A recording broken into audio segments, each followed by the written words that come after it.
안녕하세요. 자, 이제 2부를 시작해 볼까요? 원장님들, 정말 안타깝게도 올해도 코로나19가 계속 좀 지속되고 있는 상황인데요. 올해 미대 입시를 준비하는 학생들이 가장 신경 써야 될 부분이 뭐가 있을까요? 건강입니다. 무엇보다 건강해야 수능 시험도 잘 볼 것이고 실기 준비도 꾸준하게 또 할 수가 있겠죠. 사실 지금 뭐 코로나로 인해서 작년에 되게 우왕좌왕하기도 했고 여러 가지로 좀 혼란스러웠다라고 하면 올해는 좀 미리 좀 준비하면서 무엇보다 이제 건강을 먼저 체크해야 되는 게 우선이지 않을까 싶고요. 두 번째는 사실 이제 진행형이잖아요. 코로나라는 것이. 그래서 작년에 온라인 수업이라는 것을 불특정하게 좀 하는 기간이 좀 있었어요. 올해도 이제 그런 수업에 대한 할 수 있다라는 마음가짐, 뭐 그런 대비 이런 것들이 좀 필요하지 않을까 싶어요. 그래서 건강과 그 다음에 어떤 멘탈, 마음 자세 이런 것들이 굉장히 중요할 것 같아요. 네. 맞아요. 아무래도 건강이 지금 시기에서는 제일 우선이지 않을까 싶어요. 원장님들께서도 지금 연세가 많으시기 때문에 건강 관리에 꼭 유념하셔서 올해 미대 입시도 파이팅 하시길 바랍니다. 그럼 2022년도 변화하는 미대 입시를 알아보기 전에 작년도 이제 미대 입시죠. 2021학년도 변화했던 입시들을 한번 꼼꼼하게 살펴보는 게 중요할 것 같아요. 이정훈 부원장님, 작년에 갑작스럽게 코로나19가 발생을 했어요. 이로 인해서 입시에 큰 변화가 있었을 것 같은데 그 내용 좀 한번 설명해 주세요. 네, 먼저 말씀드리기에 앞서서 지금 저희가 올해 입시인 2022학년도 이야기를 하는 게 아니라 지난 입시인 2021학년도 이야기를 좀 할 건데요. 그러니까 이런 부분이 좀 중요한 이유가 사실은 22학년도인 현재 입시랑 가장 닮아있는 입시가 그 전년도 입시 21학년도거든요. 그래서 작년 입시 리뷰를 좀 하면서 올해를 조금 더 좀 예측해보는 시간을 좀 갖도록 하겠습니다. 작년 같은 경우는 미리 예고됐었던 입시 변화가 있고요. 그리고 코로나19로 인해서 갑작스럽게 변동된 사항들이 좀 있습니다. 코로나19 발발 이후에 가장 큰 변화가 사실은 수능 이제 2주 연기죠. 그 수능이 2주 정도 연기가 되면서 수시와 정시의 모든 일정이 2주씩 연기가 되었고요. 그리고 어쩔 수 없게도 맨 마지막인 그 정시 기간 중에 2주에 대한 일정을 좀 조율을 하게 됐습니다. 그러다 보니까 제가 기억하는 정시 기간 중에는 가장 좀 짧았었던 그런 입시였었고 순식간에 좀 끝났었던 것 같아요. 나군 끝나자마자 바로 끝났었던 그런 느낌이고요. 그리고 그 이외에도 각 학교별로 실기를 보는 학생들이 너무 밀집하지 않도록 그리고 학생들 간의 거리를 두도록 몇 가지 장치를 좀 뒀는데요. 워낙에는 모든 학생들을 다 수용했었던 상명대와 백석대가 다단계 전형으로 전형을 바꾸면서 사실상 1단계의 내신 성적으로 학생들을 컷하고 실기를 볼 수 있는 인원을 좀 축소했었던 사례가 있었고요. 이전에는 다단계 전형이었던 한양대 서울 캠퍼스가 워낙에는 20배수였었거든요. 그런데 그 20배수를 10배수로 줄이면서 사실상 뭐 같은 이유죠. 실기를 볼 수 있는 학생들의 인원을 최소화하겠다. 뭐 이런 목적을 좀 가졌었고 그 이외에 거의 대부분의 학교들이 실기 일정을 단 하루가 아니라 이틀에서 많게는 일주일 정도로 다 늘려서 학생들 간의 거리두기를 시행을 했습니다. 이어서 미리 예고됐었던 입시 변화에 대해서 말씀드리겠습니다. 일단 크게 두 가지 정도가 있었는데요. 일단 수능 반영 비율을 높인 학교들이 좀 생겼습니다. 그리고 정시 모집 인원이 대부분의 학교들이 조금씩 늘어나는 추세를 좀 갖고 있었기 때문에 이 부분은 22학년도에도 조금 이어지는 추세이기 때문에 좀 눈여겨봐야 되는데요. 이 부분에서 일단 첫 번째 수능 반영 비율을 높인 학교들의 이유를 좀 살펴보면은 간단히 얘기하면은 학생들, 그러니까 타겟층을 조금 바꿨다라고 좀 보여져요. 그러니까 쉽게 이야기해서 기초 소양 평가를 하는 성적이 높은 학생들을 지원 학생들로 좀 바꾸자 하는 그런 의지가 있는 거라고 좀 보이고요.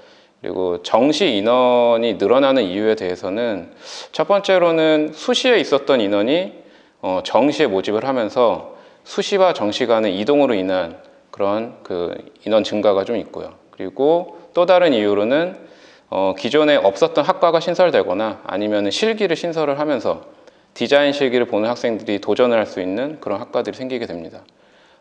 이제 가나다군별로 살펴볼 텐데요. 가군 같은 경우는 가장 큰 이슈였던 서울대가 디자인 학부 일반 전형을 가군에 모집을 했고요. 공예학과가 14명, 그리고 디자인학과가 21명을 모집을 했습니다. 그리고 이화여대 같은 경우도 기존에 가군에 포진돼 있었지만 40명에서 56명으로 인원을 좀 증감시키면서 조금 더 학생들을 많이 모집을 하는 상황이 됐었고요. 그리고 나군 같은 경우는 건국대가 영상영화학과를 그 이전 해에는 가군에 모집을 했어요. 그 인원이 총 45명이었는데 그 중에 15명은 스토리보드라는 또 다른 실기로 학생들을 모집을 했었거든요. 근데 그 스토리보드라는 실기를 폐지하고 동시에 나군으로 이동을 시키면서 사실상 나군의 건국대가 45명이라는 인원이 증가가 됐습니다. 그리고 세종대는 기존에 패션 디자인과가 30명을 모집을 하긴 했으나 실기가 디자인이 아니었습니다. 인체색채 소묘라는 실기였고 올해부로 기초 디자인도 선택 실기로 시행을 하기 때문에 어찌 보면 디자인을 하는 학생들의 입장에서는 선택할 수 있는 학교가 조금 더 늘었다 이렇게 좀 보이고요. 그 이외에 뭐 인하대 같은 경우는 다군에서 디자인 테크놀로지 학과라는 학과를 신설하면서 20명을 좀 더 모집하게 되는 상황으로 만들어졌습니다. 그리고 좀 특이 사례인데 고려대 같은 경우는 수시를 15명을 모집을 하면서 기존 정시 인원보다 조금 더 적은 인원을 모집하게 되는, 그러니까 대체로 정시 인원을 더 늘렸지만 고려대만큼은 좀 전년도보다 들어가는 문이 조금 좁아졌었다 이렇게 보실 수 있습니다.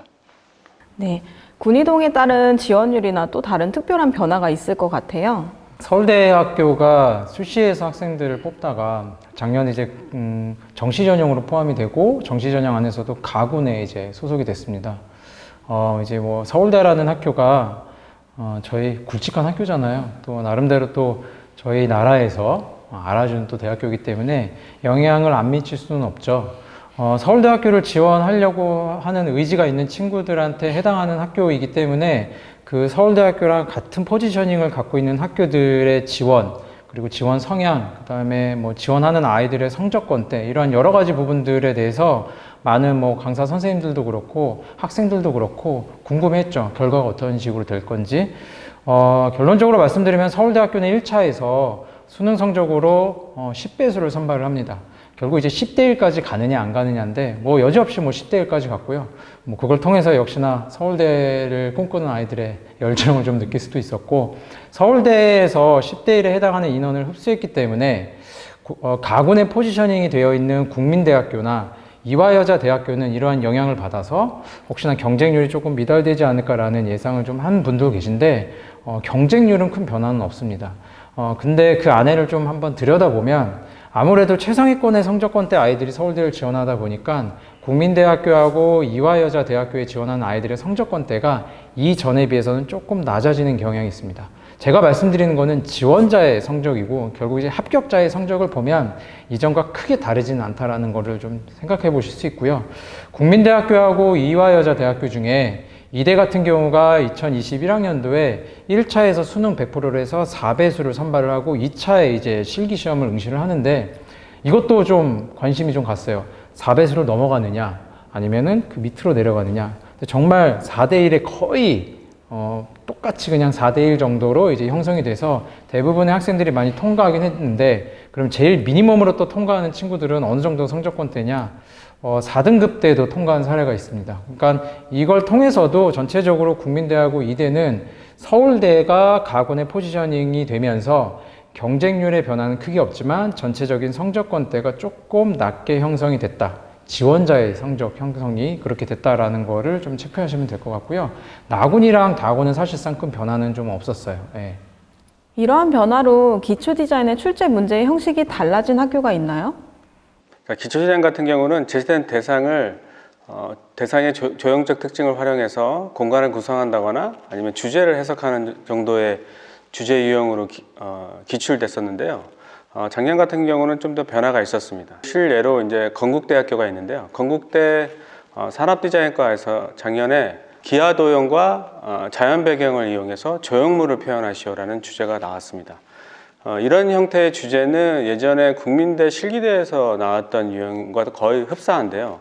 이런 유형의 주제는 거의 기초 소양에 가까운 주제인데 기초 디자인 영역에서 나온 게 특이할 만하고요.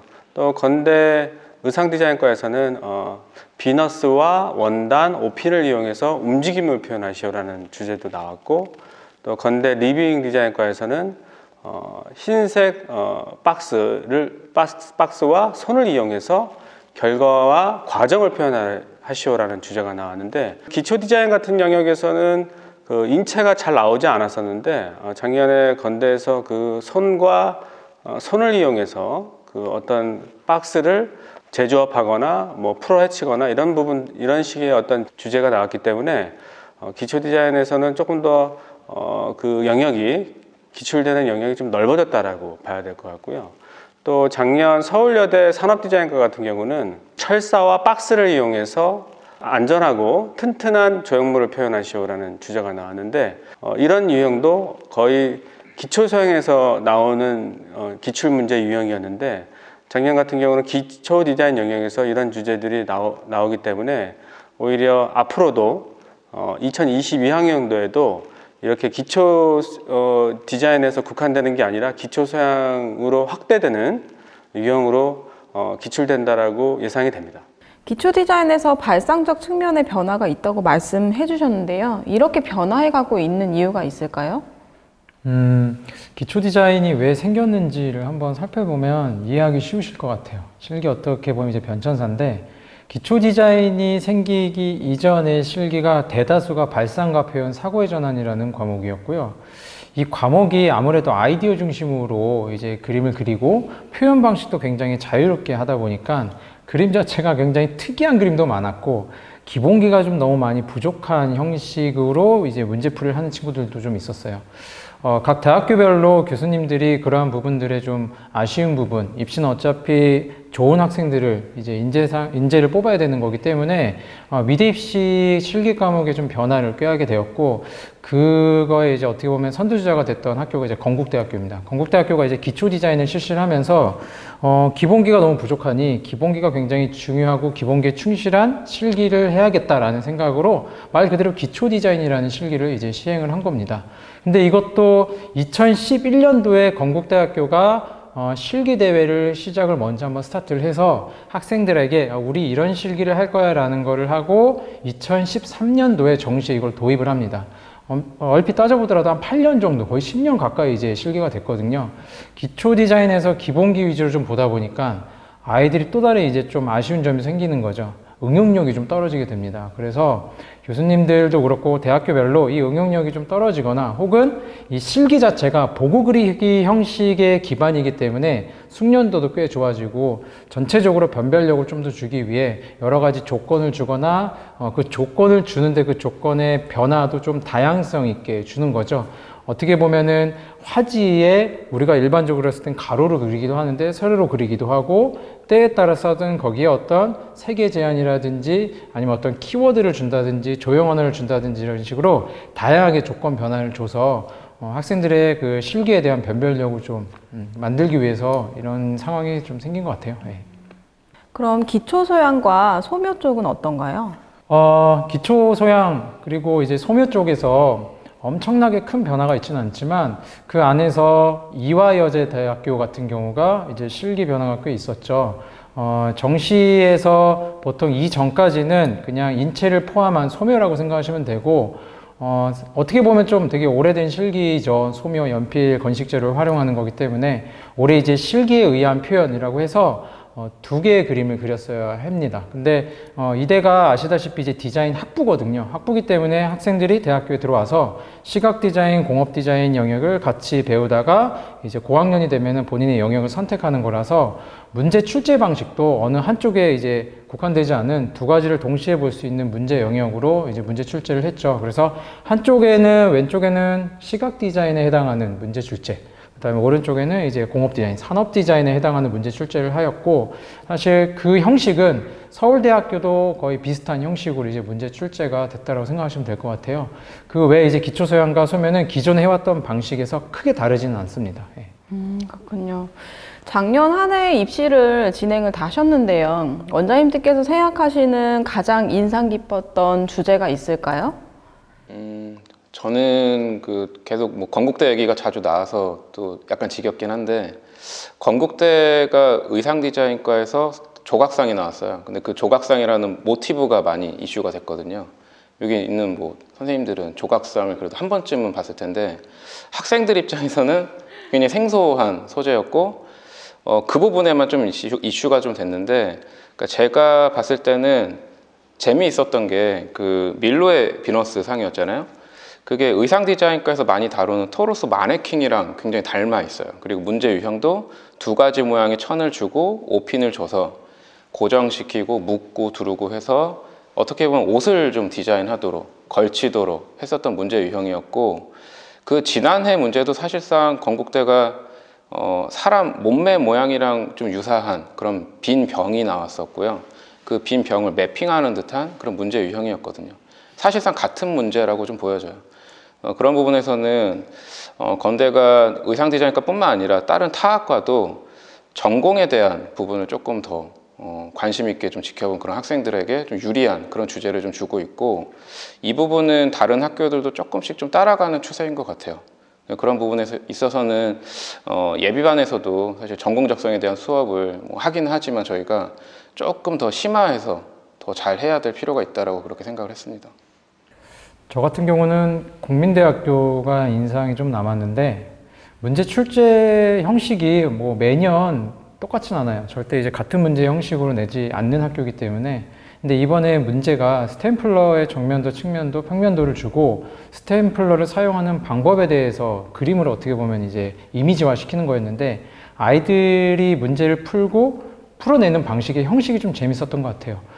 공업 디자인 쪽에 좀 관심 있었던 친구들은 화지에서 구성을 렌더링 형식으로 이제 표현을 했고, 기초 디자인을 이전에 좀 했었던 친구는 공간 구성을 좀 하였고, 그 다음에 그냥 일반적으로 그냥 바닥 위에 놓여져 있는 형식을 많이 그렸던 친구 또 그 형식으로. 근데 이런 다양한 형식을 교수님들이 어떻게 수용하느냐, 이것도 되게 좀 궁금했는데, 국민대 교수님들이 그런 형식의 다양성을 좀 굉장히 좀 긍정적으로 보셨는지 해당하는 학생들은 다 이제 저는 이제 좀 합격을 했거든요. 국민대 같은 경우도 좀 인상이 좀 남았고, 기초 디자인 파트에서 다루는 소재, 그러니까 보통 일반적으로는 인공물이 위주로 많이 나오는데 작년부터 그런 기조가 좀 보이긴 했어요. 근데 올해 특히 자연물이 좀 굉장히 좀 나왔던 학교들이 좀 인상이 남았고, 인체가 나왔던 학교도 좀 있었죠. 네네. 인체가 나왔던 학교가 일단 또 건국대 얘기인데, 건국대 리빙 디자인과에서 사람 손을 무채색으로만 표현하라고 했고, 합격작들을 보시면은 그 채색이 아니라 소묘로 진행한 학생도 좀 덜어 있었어요. 그래서 이런 부분은 사실은 뭐 기초 소양을 했었던 친구들이라면 많이들 또 연습했었던 부분이라 좀 쉽게 좀 풀이하지 않았을까도 싶은데, 기초 디자인에서는 사실상 뭐 자주 나오는 소재는 아니거든요.